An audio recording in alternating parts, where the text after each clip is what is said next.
जब मैं बच्चा था तभी से ओल्ड कैनियन रोड मुझे हमेशा डराता रहा है। मेरे दोस्त और मैं एक दूसरे को रात में इस पर चलने की हिम्मत करते थे।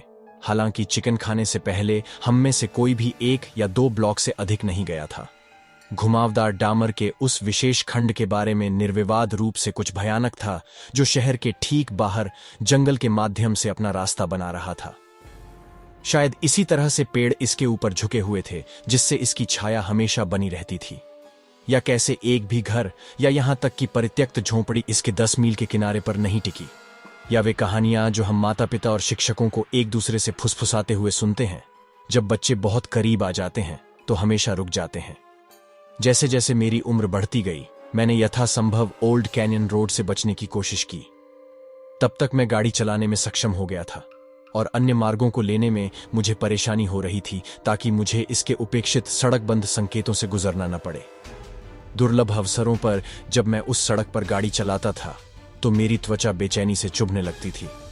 मैं हमेशा तेज गति से आगे बढ़ता, आंखें सावधानी से रियर व्यू मिरर पर गड़ाती, जब तक कि जंगली सड़क मेरे पीछे नहीं आ जाती। सड़क वास्तव में क्यों बंद थी या कितने समय के लिए बंद थी, यह अस्पष्ट लग रहा था। कुछ लोगों ने कहा कि ऐसा इसलिए हुआ क्योंकि सड़क अस्थिर थी। अन्य लोगों ने इसे बंद करने से पहले वहां होने वाली अजीब गायबियों का उल्लेख किया। वास्तविक कारण जो भी हो, ऐसा महसूस नहीं हुआ कि यह वह जगह है जहां इंसानों को चलना चाहिए।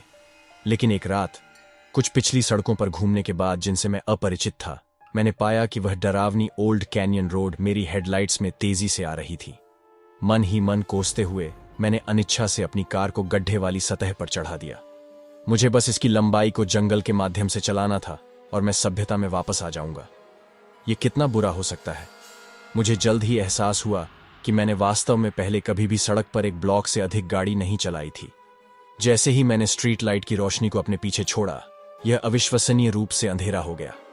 मेरी हेडलाइटें सीधे वही रोशन कर रही थीं जो मेरे ठीक सामने था, जिससे दोनों ओर के जंगल छाया में डूबे हुए थे। कोहरा छा गया, जिससे मेरी दृश्यता खतरनाक रूप से सीमित हो गई। मैं बस इतना कर सकता था कि आगे बढ़ूं और प्रार्थना करूं कि इस खतरनाक सड़क पर मैं किसी गड्ढे या किसी और चीज से न टकरा जाऊं।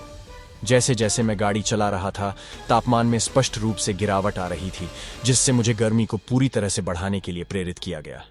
लगभग 2 मील अंदर मेरी हेडलाइट्स ने आगे के पेड़ों के बीच से गुजरती हुई एक हलचल को पकड़ा। मैंने ब्रेक मारा, दिल मेरे सीने में धंस गया। वह क्या बकवास था। जानवर होने के लिए बहुत बड़ा। यह 2 पैरों पर चलता था। घने जंगल में झांक कर देखने पर मुझे अब कुछ भी दिखाई नहीं दे रहा था। क्या कोई व्यक्ति यहां बाहर भाग रहा है? मैं जानना नहीं चाहता था।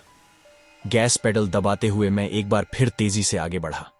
अपनी हेडलाइट्स की पहुंच से परे मुझे अपनी कार को गति देते हुए पेड़ों के बीच से अन्य असंभव आकृतियां और छायाएं दिखाई देने लगीं। गहरे रंग के छायाचित्र मुझे समझ में नहीं आ रहे थे।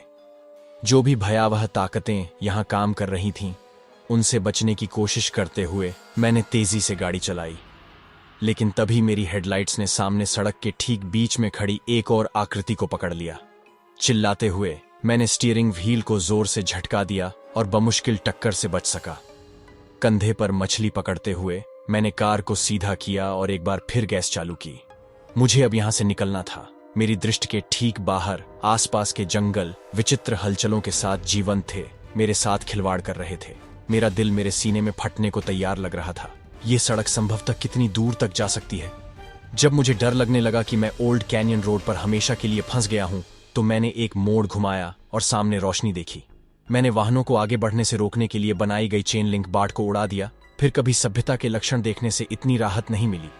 अब मुझे पता है कि मैं भाग्यशाली था कि मैं उस रात को बिना किसी नुकसान के गुजार सका। अन्य लोग इतने भाग्यशाली नहीं रहे हैं। मैं बस इतना कह सकता हूं कि कुछ सड़कें ऐसी हैं जिन पर कभी यात्रा नहीं करनी चाहिए। कुछ रास्ते जिन्हें न अपनाया जाना ही बेहतर है। और यदि आप कभी भी खुद को देर रात ओल्ड कैनियन रोड पर पाएं, तो रुकें नहीं। पीछे मुड़कर मत देखो। बस गाड़ी चलाते रहें और प्रार्थना करें कि आप इतनी तेज हों कि वहां मौजूद बुराई पर काबू पा सकें।